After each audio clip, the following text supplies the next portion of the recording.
knight takes g3, and here we have come to a position where you committed a gigantic mistake, I do believe, in terms of a strategy. F takes g3, you know. There is a problem with this f takes g3. Often when you're playing chess, you want your pawns to go towards the center in the middle game and in the opening, you know.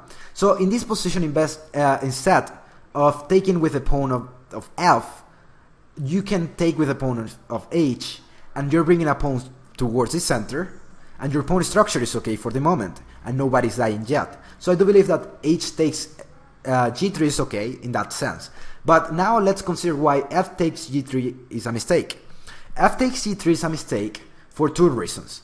First of all, you're bringing a pawn which is on the center, and which should go to f4 in the future to defend the pawn on e5. Like, for example, consider this happening here. Knight takes, h takes, knight takes, pawn takes, and now here you have f4, and that's kind of annoying to play against, right? You can still defend your position. In the future, you might play e4, getting rid of this double up pawn, and maybe g4, and start to an attack or something.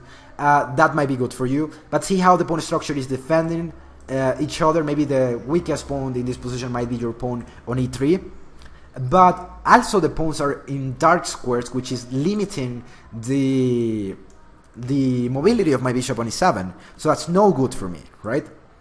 So that's one pro of taking with the h pawn. See how when you take with the f pawn, now you're creating 1, 2, 3 pawn islands.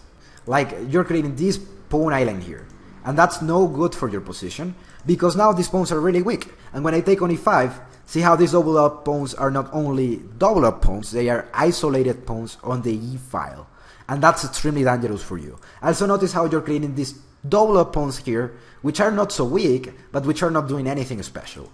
If you wanted to do this, there should be some compensation for you to do this.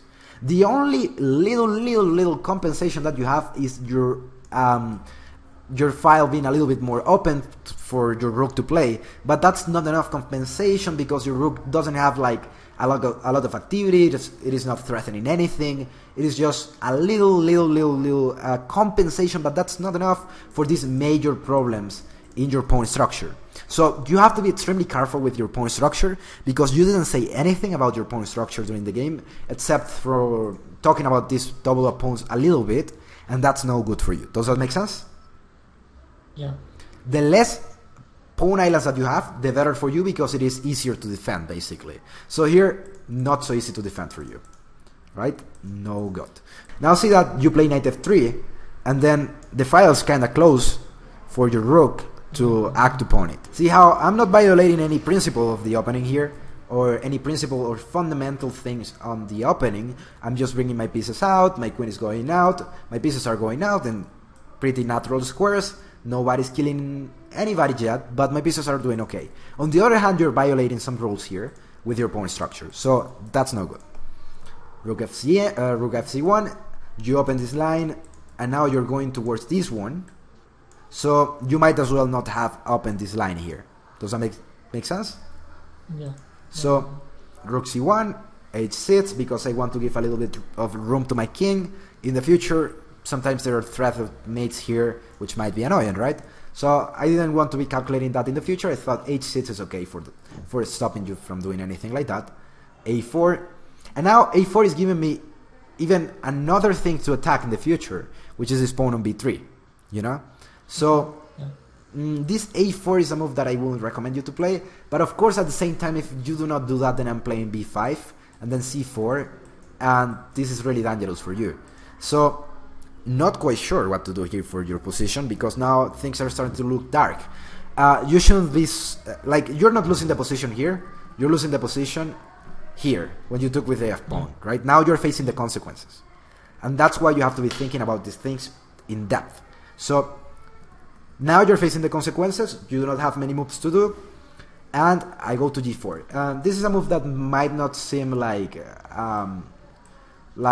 doing anything, but the idea is quite simple. I'm gonna generate some pressure here, and when you take with your knight, I want to take with my queen and keep attacking this pawn and this other one. And also, as you created that ability here, my queen might come here and attack your pawn on b3. pushing my pawns on b5 or something like that. Those were more or less my ideas. My queen here is also pushing my pawn to c4, which might be annoying for you. So there are many ideas with this queen g4, which seems kind of a natural, but it has its problems for your position, right? So queen d1, and we're in the move 23. And you said that you wanted to trade pieces. And in this move, right? You said, I want to trade pieces, I'm going to play queen d1. Maybe in the future I can move my knight out and I can trade my queen for his queen, and then I can get into a certain, better position for me. There is a pro and there is a con of that. The pro is that as I do have more space, often it is good when you're in a position where there is not a lot of space to trade pieces, so that you decrease the pressure on the position and you get to play a position where you have more mobility in the future. So that's one pro. But the con of it is that as your pawn structure is so damaged right now, there is a problem with that, which is that if you trade pieces, the more pieces you trade, the easier it's going to be for me to take advantage of all these abilities, you know? Like in this position, I want to trade pieces. It is better for you to keep the pieces in this position because as you are down, you can generate complications in the future. So I wouldn't recommend you to trade pieces here. I would recommend you to keep pieces and try to play as tricky as you can, because that's probably going to be the best policy for you in this position. As you're down now, this position is strategically lost. You should keep your pieces and try to be tricky. You know, that's something that might give you some points in blitz games, in rapid chess, etc., and more at this level. Make sense?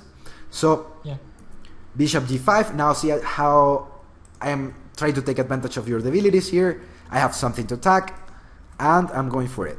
So queen d3, and then I play d4.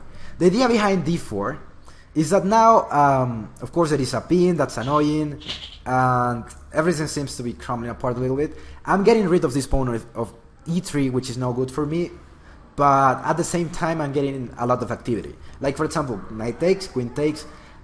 This move here is no good, you know, because you have an opportunity to get rid of this ability on e3, trading it. If you get to trade that ability, then you do not have this ability to be concerned of. But and also you're losing a pawn if you move your pawn upwards, so that's no good. You can take here, get rid of one of your abilities and try to play the position, which is going to be hard, but you should try to hold it and face the consequences of the things that happened before. Make sense? Yeah, makes sense. So e4, queen takes e5, and now I'm a pawn up. And now I want to trade even more than before, because now I'm materially up. You know, when you have material advantages, you want to trade pieces, because imagine if no pieces existed here, just the pawns, right? Everybody has gone. Is it easier for me to materialize advantage here, to win the position? Yeah, much easier. Exactly. So that's what I want. The less pieces that are on the board, the easier it becomes for me to win the position. So I want to trade pieces. Rook f1, rook e8, rook e2, rook e7. Now I'm just keeping a position. And now here, this is a ability, but now you're making it even a worse ability, you know? Yeah. And you're not thinking about your pawn structure one more time. See how now you have 3 isolated pawns here. Yeah.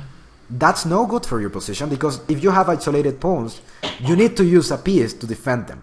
So you're going to have your rooks being slaves of your pawns, and that's no good for your activity. So that's something that I am going to exploit. So rook c8, rook f4, and now here there is just a little tactic here. You're losing the pawn no matter what, because the pawn is really weak. So g5, f5, pawn takes, and now this is just done, right? It's kind of, everything is falling apart now, and there is no way to do anything about the position. But the important thing here is that I want you to think about pawn structures, you know, because all over the game, pawn structures were changing for you, and you never say anything about them. You never said, oh, you know what, the pawn structure is this, the pawn structure is that. Maybe I'm creating debilities in my position. Extremely important. You have to be constantly thinking if you're creating debilities in your position. You have to be constantly thinking if the trading is going to be good for you or it's not going to be good for you.